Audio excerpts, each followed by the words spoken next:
I think the complexities of this case were quite unique. There were so many unknowns. It showed how cold and callous people could be. I didn't really know what to think. I was 14 at the time. It just all seemed a bit weird to me. Something you would see like on TV. Like it's not something that actually happens to like you and your family. Whenever you put things together, you can just see it unraveling. He had made his mind up. These two relationships that she was having with these two men were both fiery relationships. You could see the wheelie bin caught up in the branches. This is so unusual, this has to be connected. There was so many poignant moments where things could have ended so differently for Pat. I was just wanting to know why he actually did it.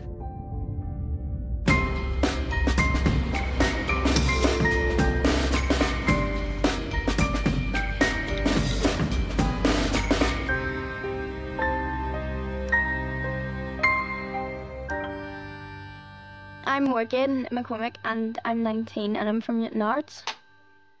I was really close to my dad growing up. When I went to work, I would try and pull sickies to go with him so I could just sit in like the wee crash area and play with all the wee toys and stuff. Growing up, I just was always coming to my dad. I was always Daddy's little girl and he always called me Flossie. It's just like a father-daughter bond. It was always just me and him. My dad has always picked me up to bring me to school. I got up around 7, got in the shower, just straightened my hair, and then put my uniform on, put my blazer on, doing my tie. He would normally come around like 8-ish. He didn't show up for ages.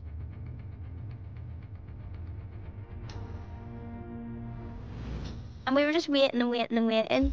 And then it just got to a point where I was like, oh, he's not here. So then my mum had to take me to school and I was a wee bit late.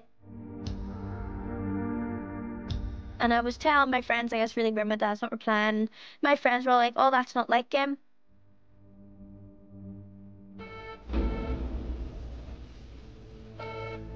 Hello?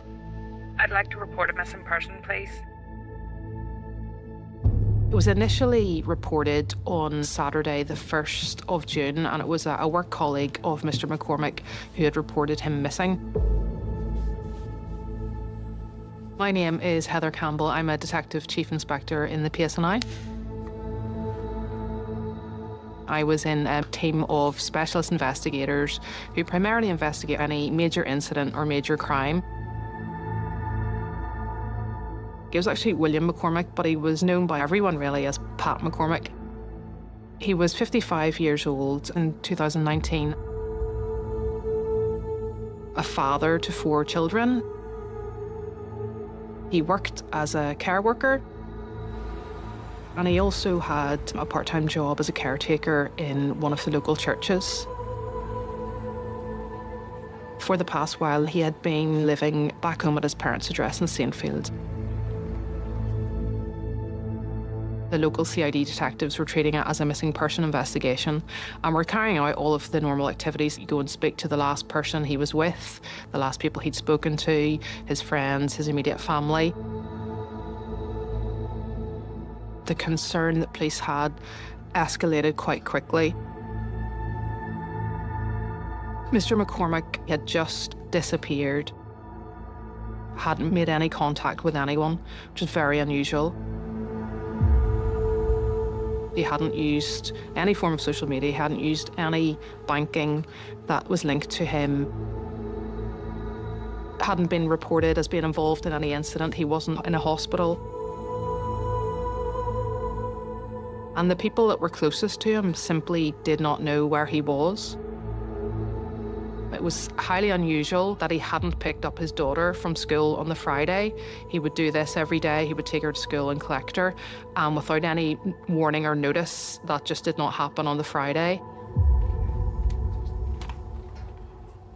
I came home to the police being there after I got home from school and everything, just to talk to us and tell us he's filed as a missing person and stuff, and they were looking for him and trying to find his car and everything because they couldn't find his car at first.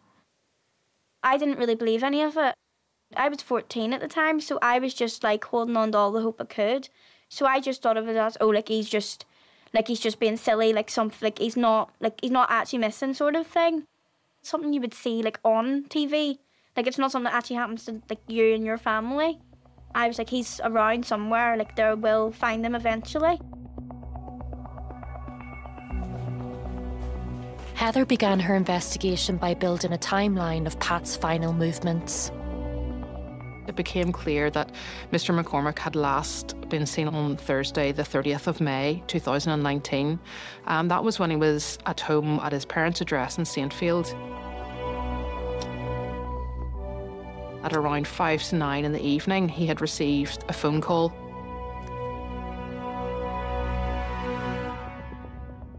His family would report that it was a short phone call. I think it just lasted just over 2 minutes. From what they could hear, it sounded like the female was making the call was maybe upset or distressed. Pat had recently separated from his wife following a relationship with another woman, Leslie Ann Dodds. My dad, like, cheated on my mum. He obviously moved out of the house and started living with my granny. So I knew of Leslie Ann. I met her a couple times before I knew any of that. Pat's mother overheard his call. She believed he was speaking to Leslie Ann, who lived 8 miles away in Comber. After that very short phone call, Mr. McCormick had made the decision to travel to Comber.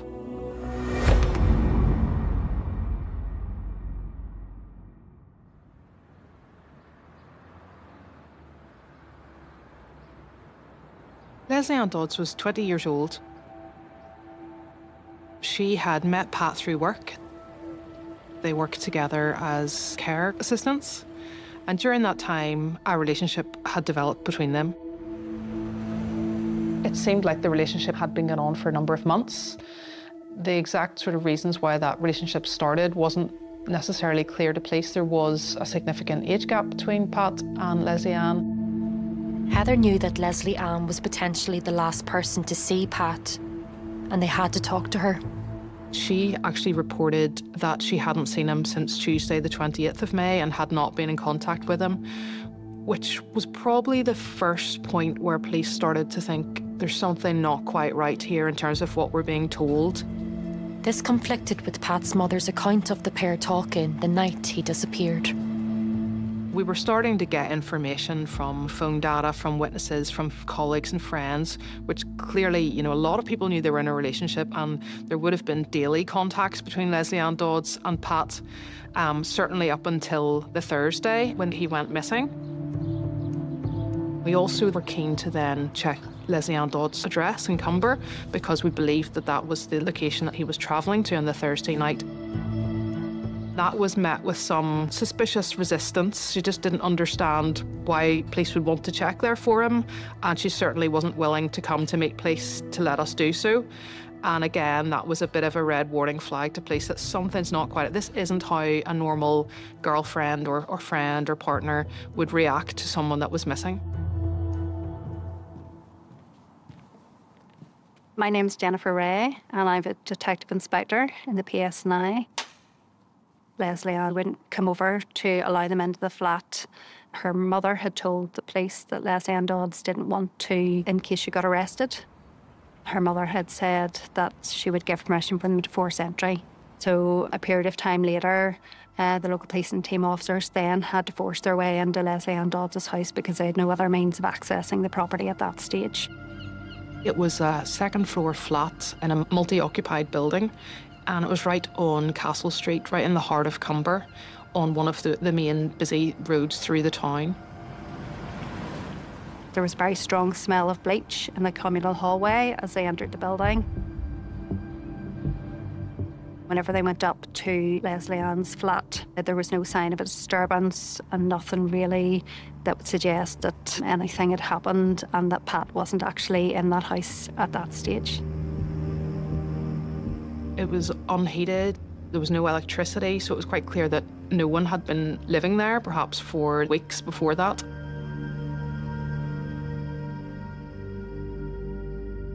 Leslie Ann's behaviour wasn't that of a concerned girlfriend, and detectives soon discovered a reason why. There was another man in Leslie Ann Dodd's life. David Gill was Leslie Ann Dodd's fiancé.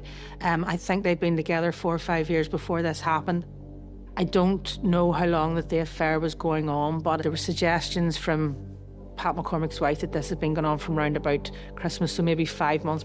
It seemed to have been quite a tempestuous relationship, as was Leslie Ann's relationship with David Gill. David is 26 years old. He was unemployed and lived just outside Cumber by himself on a family farm building there. The next piece of information that police became aware of was that Mr. McCormick had actually contacted police on that Thursday evening when he travelled to Cumber. Police Service of Northern Ireland, can I take your name, please? It's William McCormick. Okay, and how may I help you? I'll tell you what it is. I'm going to sound silly here, but I'll tell you what it is. My girlfriend called down to see me here in Cumber, but I was down earlier and I seen her ex-boyfriend's van hiding in a... scared of him, maybe waiting on me, coming out of her flat to give me a beating, if you know what I mean. And just wondering, getting police standing there waiting for me because he's a bad boy, so he is, you know. Right. He's definitely hiding somewhere, like, I'm just a bit concerned. It's quite unusual to have a direct contact with police immediately before someone goes missing. So this was really critical to our investigation and a real key piece of evidence. He's threatened me before, so he has. He has hit you? He's threatened to do me in, yeah. He threatened to do you in, and did you report that at the time? No, I didn't, because I didn't want any hassle, you know what I mean? Yeah. I just go down there and check his van still there, so well, I just need to be very careful, so do, that's all. But he's a big brute sort of a fella. You ring me back if there is any danger at all, or if he is with the van, or he threatened you in any way. I'll ring you back if there's any danger, so well, thanks very much. Okay, thanks very much anyway. Thank you, bye. Thank you, bye-bye, bye-bye. This conversation gave us a really good insight in terms of just how Pat was feeling that evening, what prompted him to phone police, what was going through his mind, what thoughts he was having, and also a bit of a background in terms of potentially who this other boyfriend was. It's obviously very relevant to a missing person investigation whenever it's uncovered that there is a fear on behalf of the victim, and also in terms of potentially threats that have been made previously. So it was very vital that we tried to garner anyone that would have any kind of threat or hostility towards Pat at this point.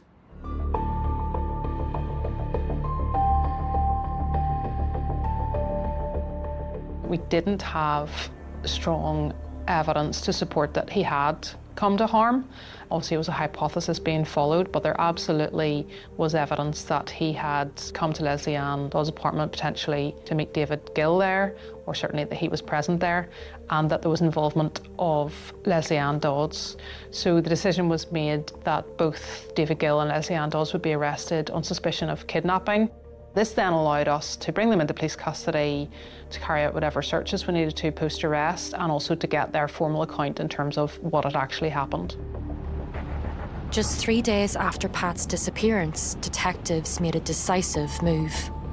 Police then attended David Gill's home address, where they located Leslie Ann Dodds and David Gill in the early hours of the morning on the 3rd of June. And they were both arrested and brought to the police station. Pat McCormick was last seen here in Cumber on Thursday evening. A 26-year-old man and a 20-year-old woman were both arrested on suspicion of kidnapping. Heather knew they couldn't hold the pair for long, and every hour that passed left detectives more concerned for Pat's welfare. Usually the information would be growing in terms of intelligence as to why he had been kidnapped or abducted or taken, where he may have gone, what the motive behind it would have been. But this was quite an unusual case because there wasn't any of that. Mr. McCormick had just disappeared. There hadn't been any demand or menaces for money or anything associated with the kidnapping. Pat was now missing for more than 72 hours. Time wasn't on their side, and detectives were increasingly worried Pat may have come to harm. The team were working flat out, speaking to witnesses, gathering CCTV, and there was still a lot of early information, which was really helpful for the investigative team.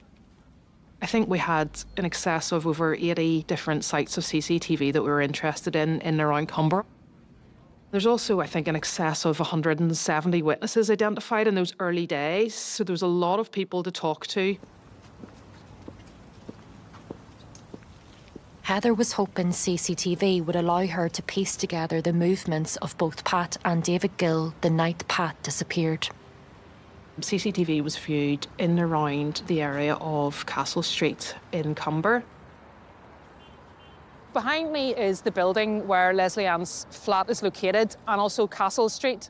And we know that David Gill had parked his transit van a little bit away from the flat, then walked up Castle Street, in through the archway and into the property. We know Pat drove up and then left the area. He returned. He parked just off to my right here on High Street. And then we see him on CCTV crossing Castle Street in through the same archway, and that is the last sighting of Pat McCormick alive. 43 minutes later, we see David Gill exiting the same location and walking away from this scene.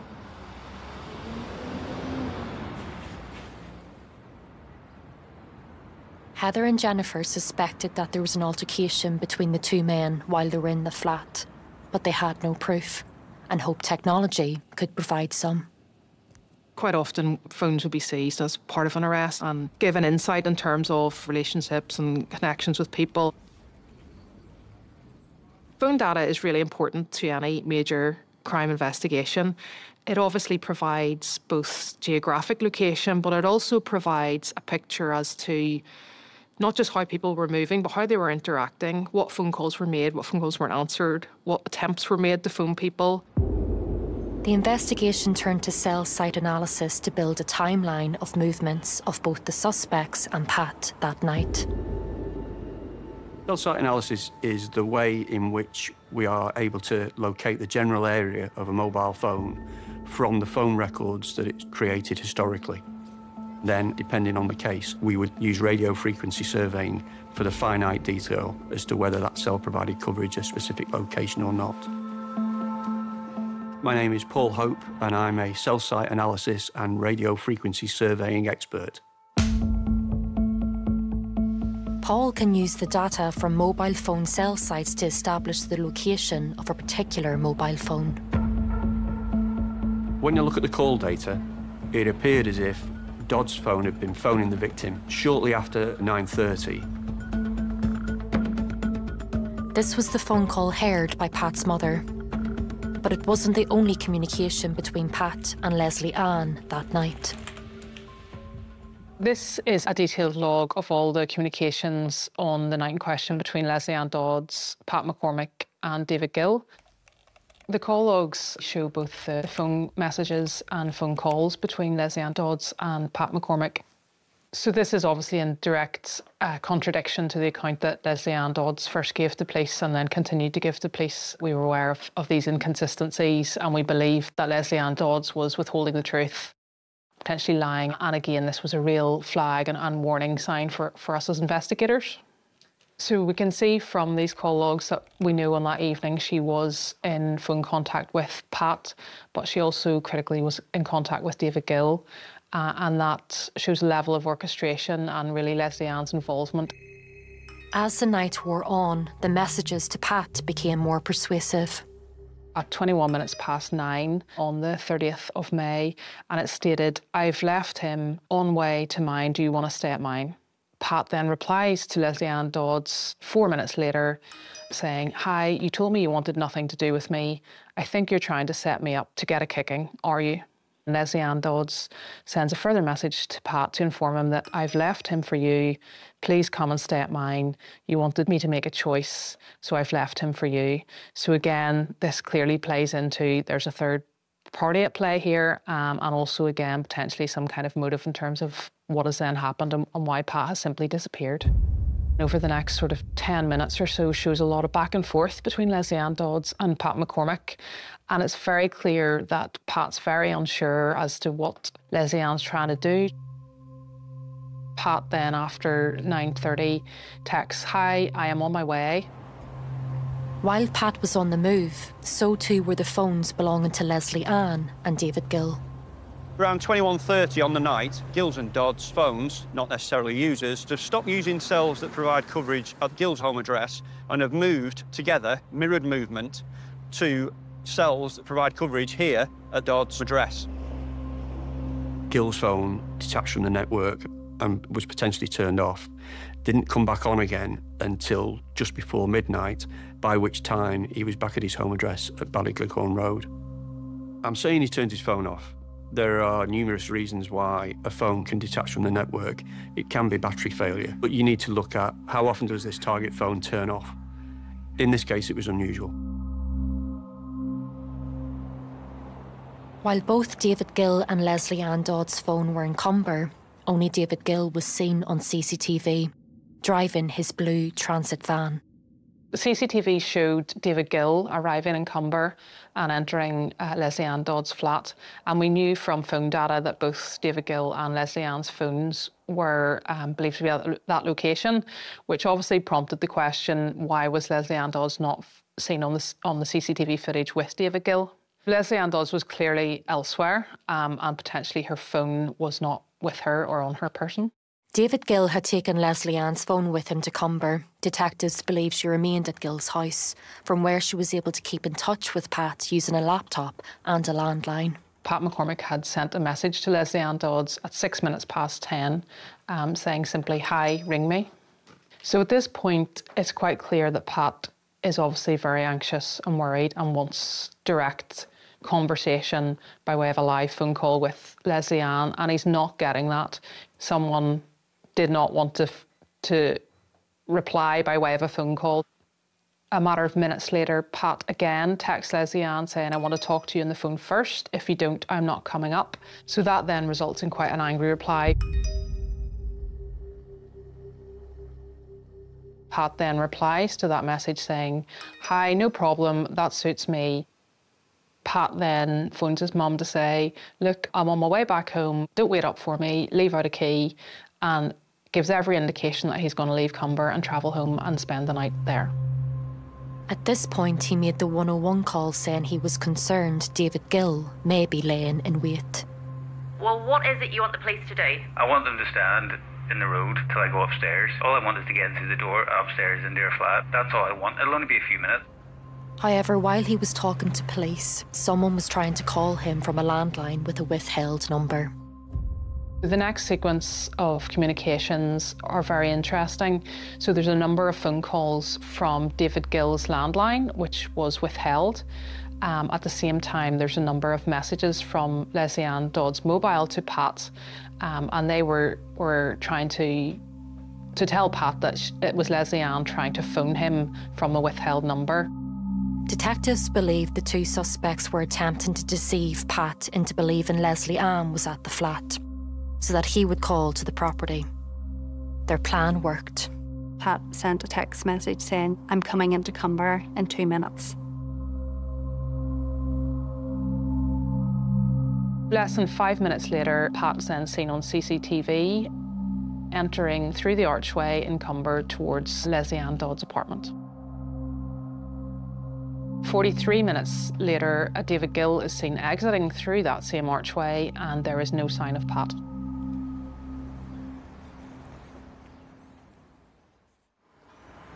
Less than a day after arresting Leslie Ann Dodds and David Gill, this new evidence convinced Heather and Jennifer that Pat had been lured to the flat and then killed. A missing person inquiry now became a murder investigation, with one very unusual feature. I had never been involved in a murder case where we didn't have the body of the deceased. It is quite a different investigation because there's two real tracks to it.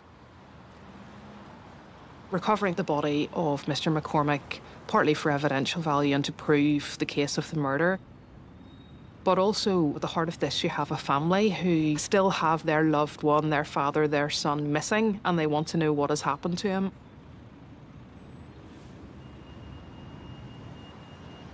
There are cases where There have been convictions for murder where no body has ever been recovered. It is more challenging, but it isn't impossible.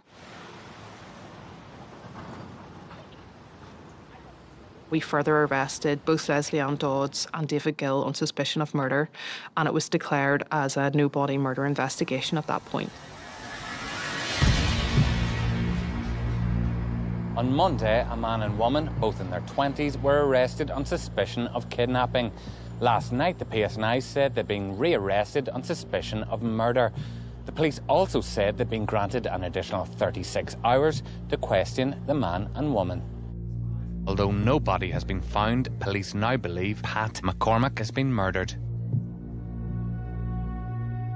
I came home to the police being there, and they said, like, we need to talk to the whole family, so we had to wait for everyone to come home from work and stuff. So everyone got home, we were all sitting in the sunroom, and our two family liaisons, the girl, she turned around and she told us that it was being turned into a murder investigation.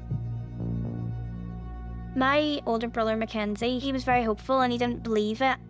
We all had so much tension around us and it didn't feel nice. My mum was on the edge because she had kids to look after. But if it's being turned into a murder investigation, she was going to have to grieve him while looking after 4 kids as well. Still in police custody, detectives began to question David Gill and Leslie Ann. Not about kidnapping this time, but murder. They both had denied any involvement in the disappearance of Pat, and Leslie Ann had in fact gone further and said she hadn't been in contact with him, which we knew was untrue. Leslie Ann Dodds had provided the account that she had known Pat for approximately 8 months at that stage. She met him through her employment. She said they weren't in a relationship and that she didn't realise that he was missing until Pat's mother had contacted her on the Friday morning. We could see that there was inconsistencies in both their accounts, which again, was highly suspicious. In interview, David Gill initially stated that he had had no contact with Pat McCormick and that he didn't believe that there was a relationship between Pat and Leslie Ann Dodds. He then, after further questioning, changed that position and said he maybe was aware of it, but he didn't believe there was a relationship and that he'd actually had a conversation or certainly a discussion with Leslie Ann Dodds around the fact that there may have been a relationship, but that was all now resolved. Further inquiries revealed more details of this unusual love triangle. These 2 relationships that she was having with these 2 men, judging by text messages that were exchanged, they were both fiery relationships. David Gill had only become aware that his fiancée, Leslie Ann Dodds, had been having an affair with Pat, I think a couple of days before.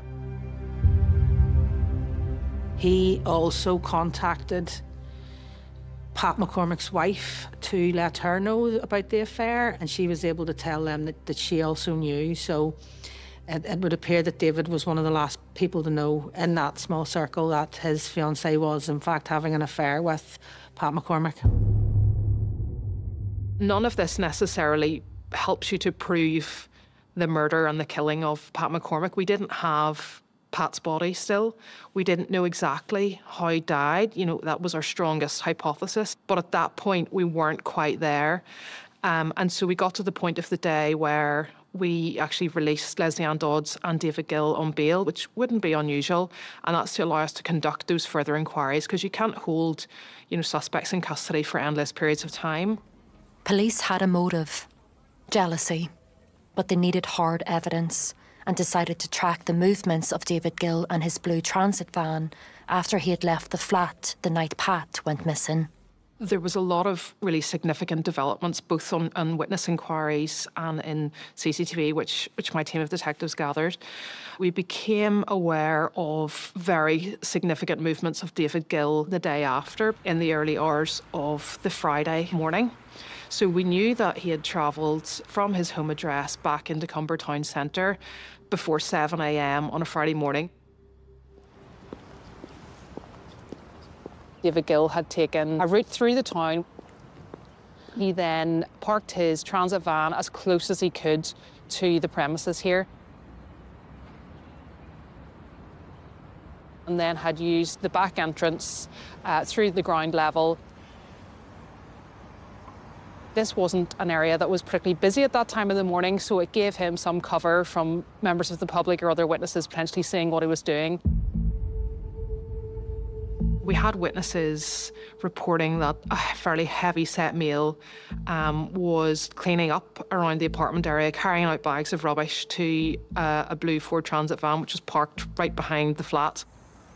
He said that he'd gone in to clear up a bit, which didn't really make sense to police, but that was what he was telling us. After he then drove straight up High Street through the junction here, out towards, there's a little primary school along that road, took a left and then headed out towards Ballygowan. Heather and the major investigation team needed to discover what David Gill had been cleaning up. Critical to this was the forensic examination of Leslie Ann Dodd's flat. Police had entered it on the Sunday when he went missing and hadn't overtly seen any signs of, that a murder had occurred or that it was a crime scene. At that point, we go back and go through everything with a fine-tooth comb. We bring our specialists with us. You'd be looking at anything that potentially would be able to prove that something had occurred there that resulted in the injury or the death or the harm to Pat McCormick, and even that put either our suspects or Pat McCormick present at that location at that time. That was slightly more difficult because we knew the flat belonged to Leslie Ann Dodd. We knew she was in a long-term relationship with David Gill. His DNA would be there, his fingerprints would be there. Pat McCormick was also in a relationship. So his DNA and his fingerprints and footwear, they could be easily explained. While the presence of DNA belonging to either David Gill or Pat McCormick might not have been suspicious, David Gill's behaviour definitely was. So part of our witness inquiries that we had conducted, somebody had seen David Gill cleaning up in the communal stairway. Police officers had noted a strong smell of bleach. Witness inquiries had also revealed that David Gill had brought down some black bags. So we carried out investigations in relation to the communal stairway as well, and there was brown substance found on the stairs. The substance was sampled and sent for testing. The search also uncovered a distinctive item: Pat McCormick's tobacco box. It's like a wee tin box, and it was blue, and it had like a wee design on it, and they would just keep cigarettes in it because he would have rolled. So I had to identify that box, and I had to write a statement about it because obviously that was his. I knew what his box was because I would have put his cigarettes in for him whenever he would hand me them. I put them back in the box for him and stuff. Crucially for police, Morgan had reported that she'd seen Pat with the tin the day he went missing after dropping her off at school. That tin was located within Leslie Ann Dodd's flat. When it was tested, it tested for Pat McCormick's DNA. So we knew that he had been in that flat later on the 30th of May. But a tobacco tin was no replacement for finding Pat himself. Heather and Jennifer needed to continue the search and called on a specialist team. I'm Colin Ferguson. During the case, I was the team leader for the search and rescue team and the dive team. We basically access areas that ordinary police can't get into. So that can be at height using ropes or various platforms. We can work in water. Our main role was in the mountains and sort of wilderness areas. So for doing recoveries in those sort of areas whereby it's just more technical and a lot more skill is required. We were called in initially to search some of the roofs of the buildings in the general area. All of the search activity was centred around finding Pat, and specifically the last clothing that he'd been wearing. We knew that he had an iPhone SE, which had never been recovered, and we knew that he was wearing his glasses and a Ben Sherman watch. So it was his personal items or anything connected to Pat at all that we were searching for. It's now more than a fortnight since Pat McCormick was last seen in Cumber Town Centre. Along with police, up to 23 volunteers examined paths off the Ballydrain Road outside Cumber. Pat's mobile phone had never been found, but investigations revealed it disconnected from the network shortly after he disappeared. Heather hoped if the team could locate it, it could lead them to Pat. The searches continued, and then information came in that the vehicles were seen driving out a particular road, and the phone that was being used had suffered a catastrophic failure, which would sort of indicate that it had been put into water. We believe that the phone suffered a catastrophic failure out the Ballydrain Road, heading out from Cumber, out towards Castle Lesby. So the first part of tidal water crossed that road. That was where we had to search. They told us we're out looking for him with sniffer dogs, and there's police doing their searches and everything. And I just remember, the rest of it was a blur. We were searching for the phone initially over 2 days in the mud. We didn't actually find anything. It was a blow to the investigation, but results from the forensics lab provided a major step forward. The brown substance recovered from the stairs was Pat McCormick's blood. There was 7 swabs which contained the blood of Pat McCormick, mostly around the stairwell area, on the walls and some of the door architrave into the apartment. There was also, I think, 3 swabs which were attributable to blood from David Gill. With the forensic evidence that we uncovered, we were able to place both Pat McCormick and David Gill in the communal stairway of those apartments. It was a really positive step forward, and it fitted with our hypothesis that we believed Pat had been lured to that location. David Gill had been lying there in wait for 45 minutes and had then murdered him. And during that, both had spilled blood to a degree, which we had then located and forensically examined at the scene. It doesn't necessarily prove a murder has happened, and, ultimately, we needed either some kind of direct witness evidence, and, the best evidence, of course, would be if we could find Pat, and then we would have the post-mortem and the examination to determine what had caused his death.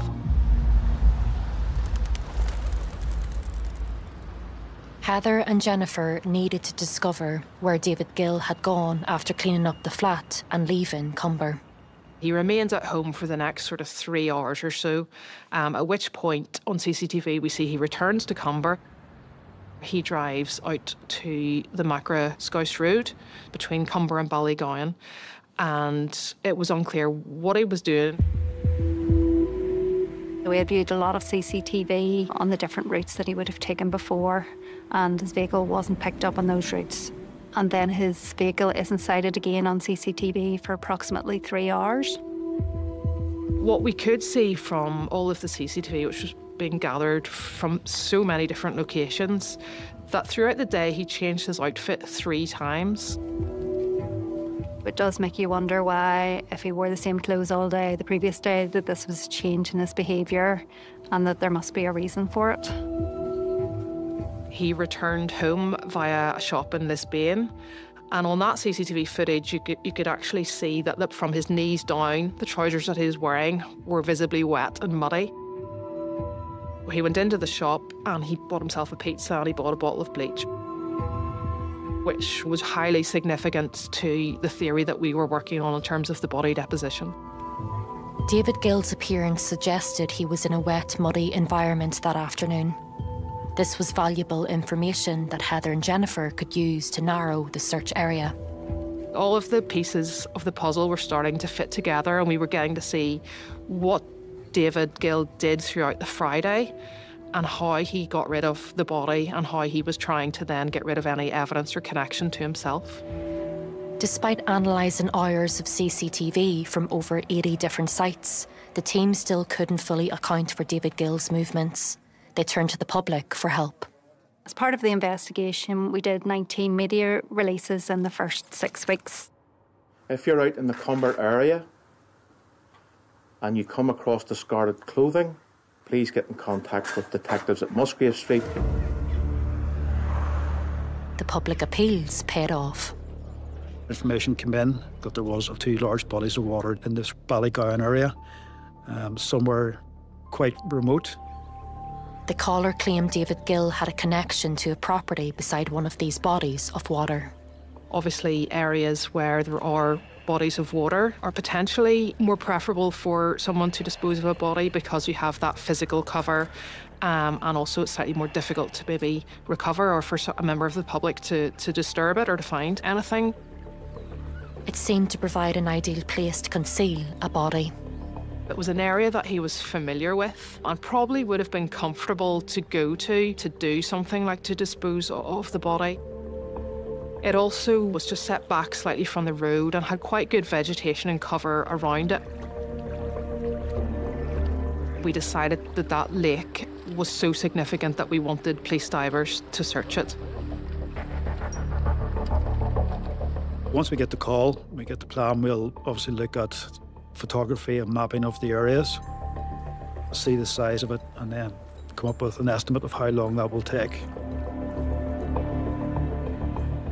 Given the size of it and the fact there was 2 bodies of water, we brought in additional rafting and some other little bits of sonar equipment because some of it on the far side was actually fairly deep.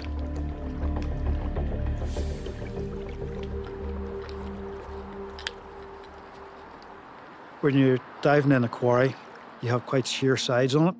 So it means that the sunlight only penetrates down maybe 1 metre or 2. So very quickly you get into complete darkness. Depending on how long the quarry has been flooded, there's years of vegetation that has been decomposing on the bottom, so it could be 2 or 3 feet of silt. So once the diver actually touches bottom, that will all lift up and be suspended in the water. It will stay there because there's nothing to take it away. It's just basically clouds of darkness. So quite often it's easier just to shut your eyes and just go by touch. When you're searching for a body, you don't know what you're going to be touching next. Finding a body in water can be difficult. It is not an exact science. We can never say exactly what the body will do once it goes subsurface. The body then will slowly start to decompose.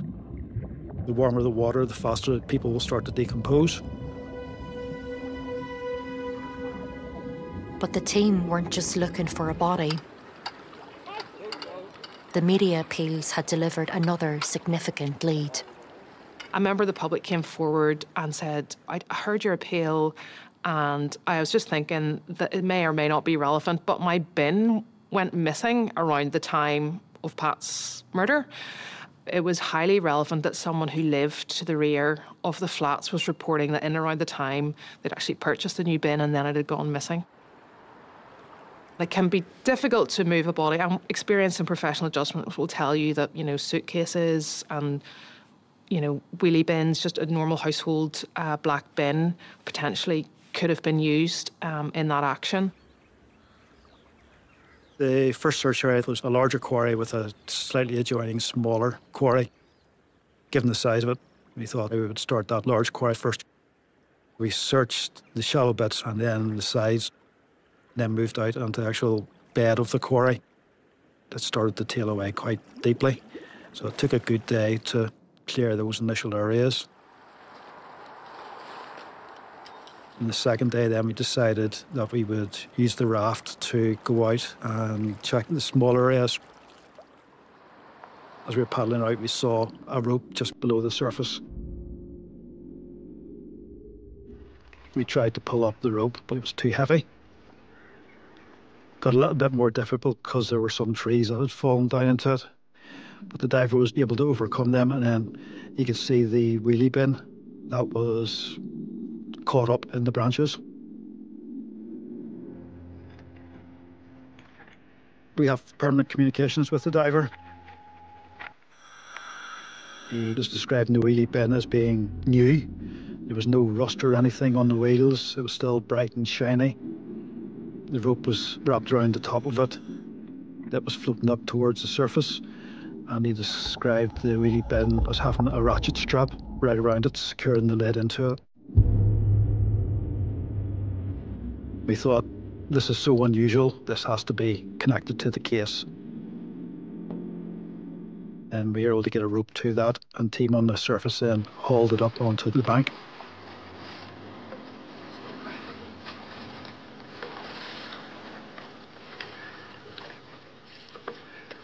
We stood it upright. It was quite heavy. At that point then, I took my team off to one side. We want to get a specialist in.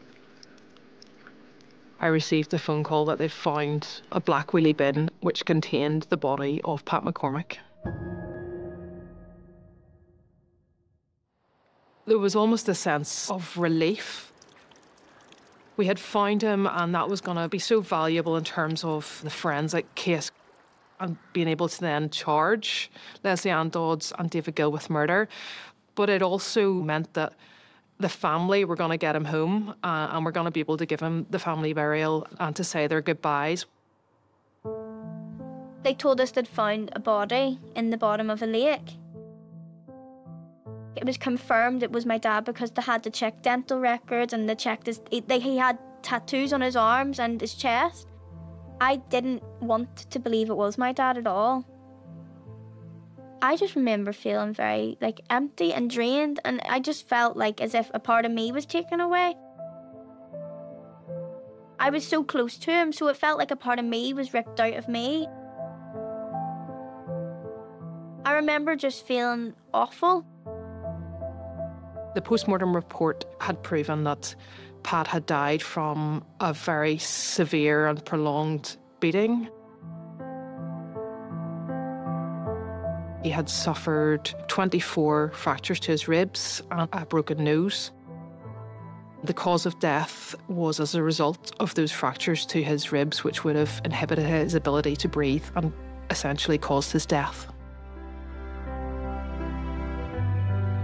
There's quite a significant difference in frame and stature between David Gill and Pat McCormick. Pat was actually known by some close friends as tiny. I think he weighed less than 10 stone and was 5 foot 4 inches tall, compared with David Gill, who was over 6 foot and weighed over 23 stone. So there's quite a significant weight and size difference. David Gill was massive. He is a huge man. And I had seen the images of Pat, so I was aware at the outset that the difference in stature couldn't be more glaring. There was no match physically between the two of them.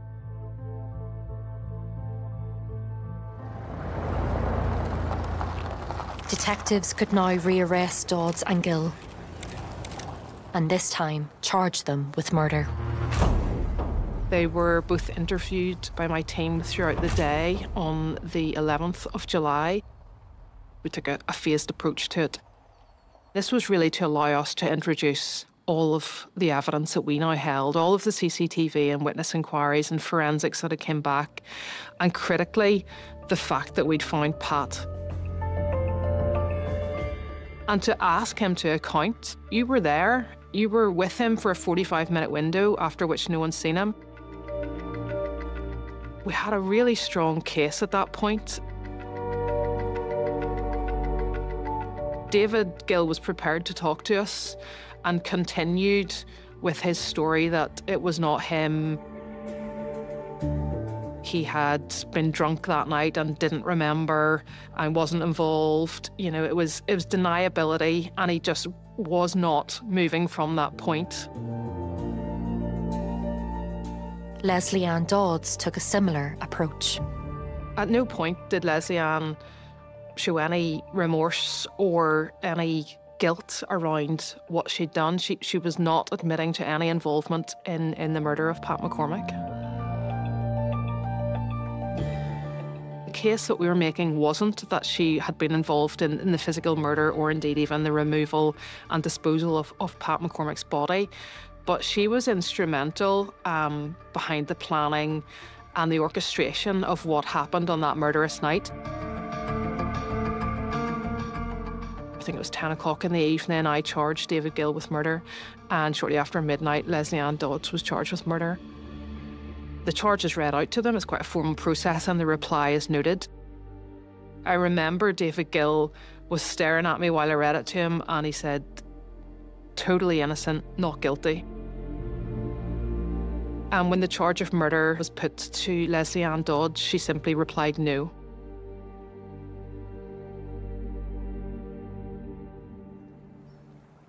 But detectives still had a problem.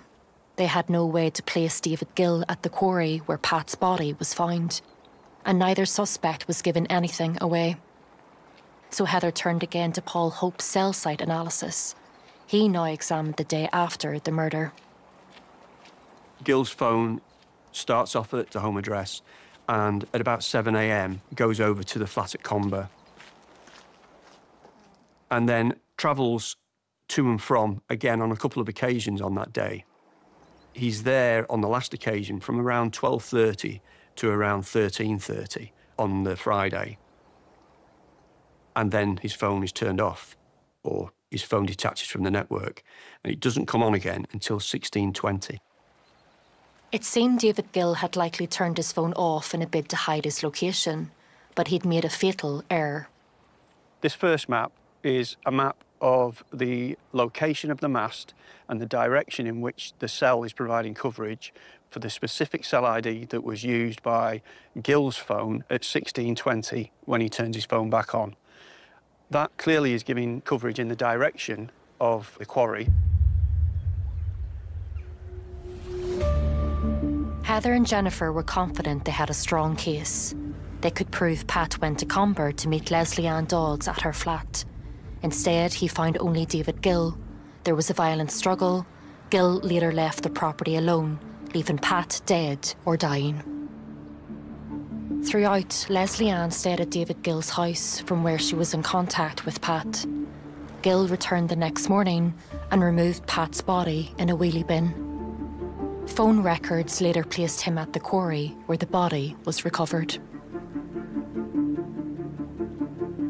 These investigations are very complex and extensive. Lots and lots of hours of work go into them.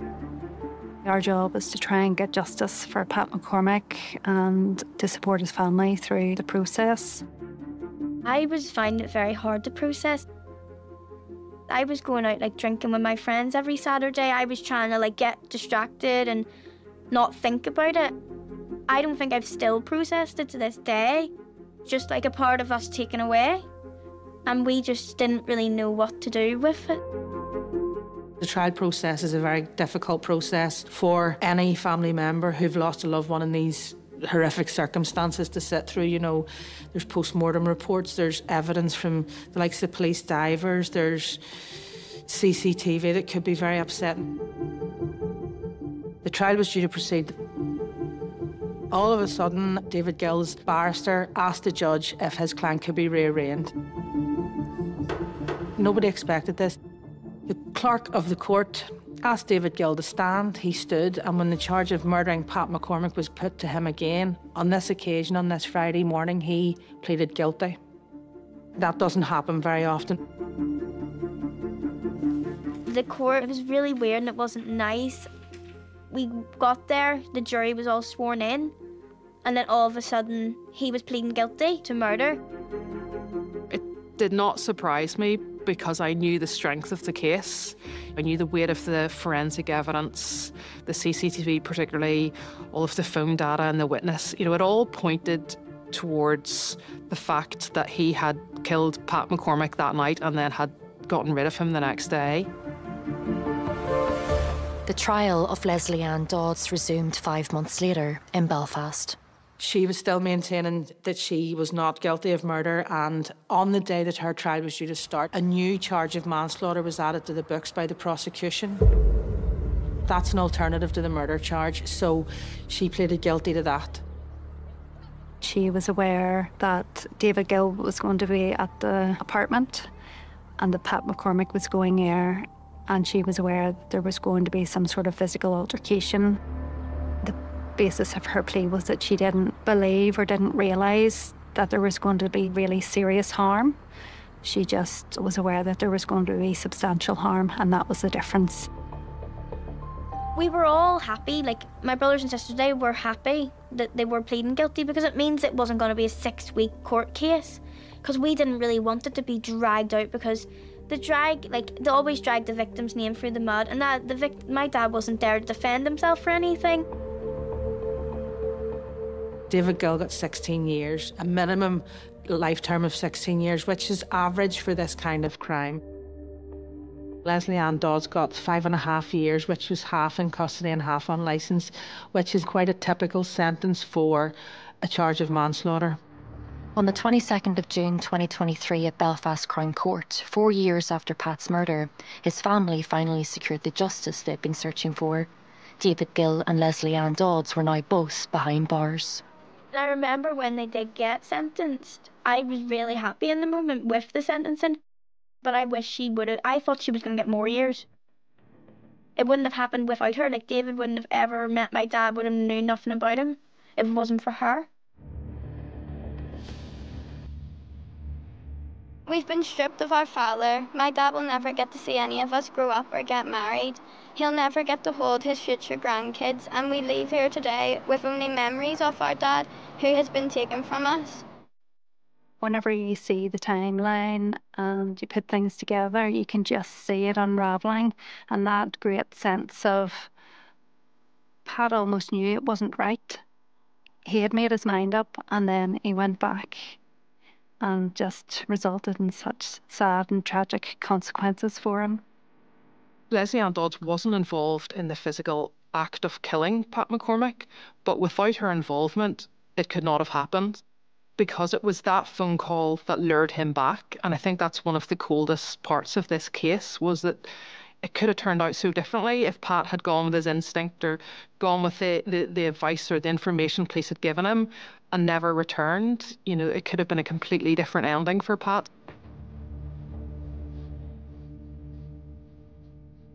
I knew it was straight away.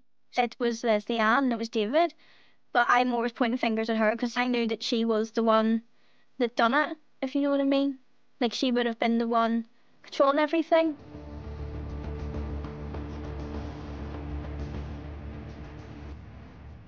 I was just wanting to know why he actually did it.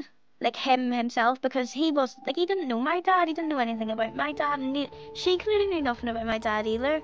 It all just felt like he was a pawn in their game.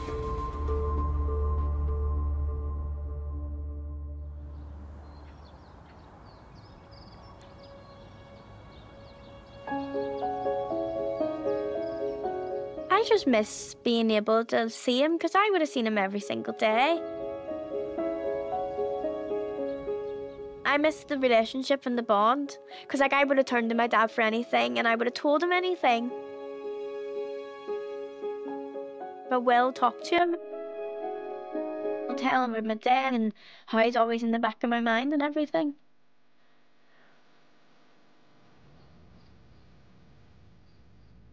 But I would go and sit by the grave. I don't go as much now, just because it is upsetting.